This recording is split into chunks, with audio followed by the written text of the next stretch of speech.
Haloday, mga dong. Ako po ay naglalakad today. Pumunta ako ng eye care. Si manager nandun. Si Sita. Pauwi pa lang.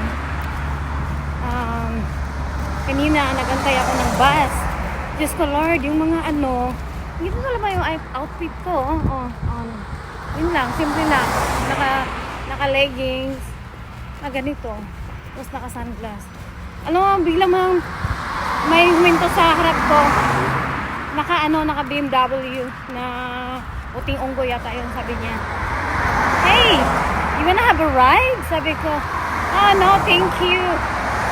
Enjoy your day. Yun lang. Kala niya tapos merong isa pang taga-Tesla. Huminto niya, kala niya ano ako pick up girl, just to Lord. Wala naman akong makeup, wala din, mukha naman akong aswang, naka-sunglass lang. Ikaw, tinanggal ko yung sunglass ko, matakot sa akin yun.